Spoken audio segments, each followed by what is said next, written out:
The Silent Stacks, a plain dealing ghost story. Episode 1, Whispers Among the Stacks. The wind had turned colder that October, rushing through plain dealing and rattling brightly colored leaves against the old brick walls of the public library on Main Street. Linda, the sole librarian most evenings, moved methodically between the shelves, the familiar tap of her shoes echoing through aisles lined with books that whispered the town's history. She always loved autumn, before, when the world seemed to quiet itself. The days growing shorter, the golden leaves carpeting the parking lot, and the comforting scent of old paper filling the air. But lately, the silence felt heavier, like something waiting to fall from the rafters. On Monday, Linda discovered a returned novel perched on a windowsill in the children's section, far from its proper spot. She frowned, certain she'd shelved it the day before. After reshelving it, she shrugged and chalked it up to a forgetful patron or a hurried parent with restless kids.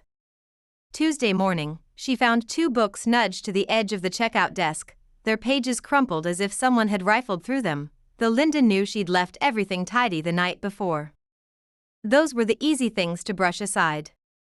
But as Wednesday's sun set and shadows grew longer, Linda found it increasingly difficult to ignore the faint rustle of paper when she entered the north reading room or the briefest murmur beneath the low hum of the library's ancient heater.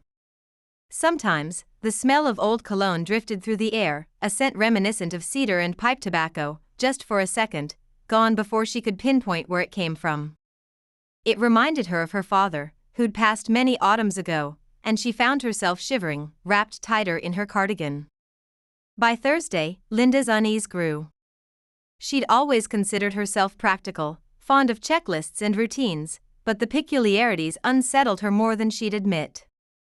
She spent the morning updating the library's bulletin board, pinning flyers for the Autumn Book Club and the annual Halloween story time. She hoped those bright orange and purple posters, painted with pumpkins, leaves, and smiling cartoon ghosts, might draw in more visitors and banish the stillness that pressed in close as the days shortened. But only 3 people signed up for the book club.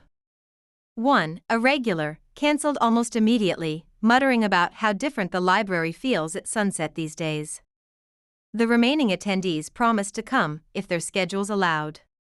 Linda felt a pang of disappointment, but she resolved to carry on. She filled the candy jar at the front desk, dusted the tall fiction shelves, and made coffee in the break room just in case someone stopped by for a chat. That afternoon, Mrs. Dorsey, plain dealing's oldest patron, arrived to return a stack of romance novels and pass along a lemon bar wrapped neatly in wax paper. "You work too hard, Linda," Mrs. Dorsey scolded gently. "Don't let the dark chase you home too late." Linda smiled, grateful for the company, and spent a few moments listening to Mrs. Dorsey reminisce about autumn's past, hayrides through the Ivan countryside, bonfires by the Red River, and the grand Halloween parades that once wound through downtown. "It wasn't always this quiet," Mrs. Dorsey said. "Some years, the library was full long after dusk. Now people say odd things about the place." She gave Linda a knowing look. "Old buildings collect old stories. Sometimes, old ghosts, too." The words lingered with Linda after Mrs. Dorsey left.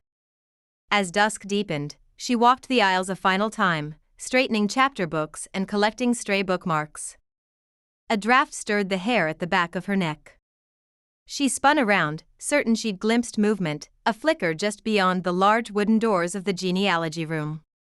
Heart pounding, Linda took a steadying breath and told herself it was only the wind. She turned off the lights and headed to the front desk, ready to close up for the night. Just as she reached for her keys, a soft thump echoed from the reference section. Every muscle tightened. "Hello," she called, voice wavering. There was no answer. She hesitated, a librarian's instinct compelled her to investigate. The reference section looked undisturbed, except for a single book, lying open as if beckoning her closer. The title was obscure, Local Legends and Lost Lore of Bossier Parish. Its pages riffled in the chill draft coming through a cracked window. She closed the book and, after checking all the doors and windows, reminded herself to mention the draft to the janitor.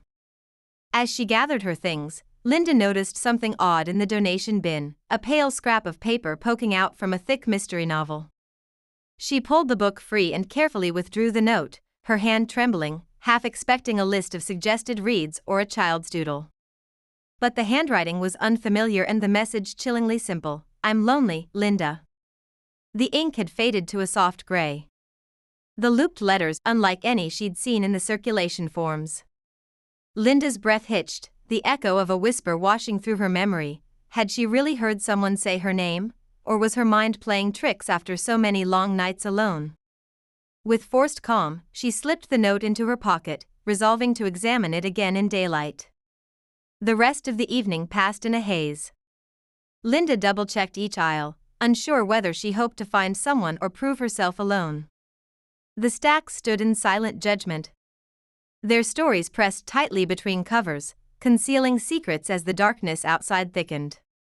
She locked the doors, feeling the chill seep deeper than usual, and hurried across the darkened parking lot toward home. That night, sleep came reluctantly. She sat in her small kitchen, cradling a mug of tea, contemplating whether to call her friend Annette and risk sounding foolish. Eventually, she dialed, her words tumbling out quickly, the misplaced books, the strange note, the odd shadows moving against the far wall. Annette's response was gentle but dismissive: "You're overtired, Linda. You work all those late shifts, the mind can play tricks." They spoke of lighter things, recipes, Halloween plans. When Linda hung up, the comfort was fleeting. Dreams came in jagged fragments, Linda wandering endless stacks as books rearranged themselves, cold fingers trailing across her back, a quiet figure shrouded in shadow searching for something among the autumn leaves. She awoke before dawn, her heart pounding, the words from the note echoing in her mind. Friday arrived clear and cool, sunlight painting patterns across the library floor. Linda arrived early, hoping to lose herself in mundane routines. Yet the sense of being watched lingered. Every sudden creak of the building, every flutter of pages as the heater kicked on, felt charged with meaning.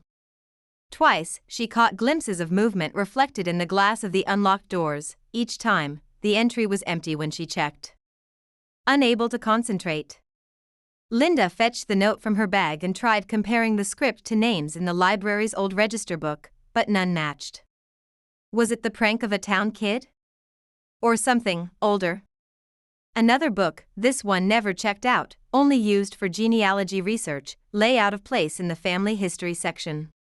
Its spine was cracked, and between the pages, a dried autumn leaf was pressed flat.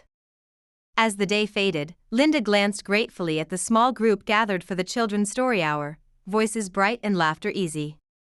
The presence of others steadied her nerves, if only briefly. When the last family left, the library's hush returned, heavier than ever. That night, as the streetlights flickered on and Plain Dealing's library grew silent again, Linda stood at the window, the shadows swirling outside matching the unease in her chest. She wondered, not for the first time, who, or what, truly kept her company after hours, and whether the note was a warning, a cry for help, or simply the first sign of a long, haunted autumn to come. To be continued.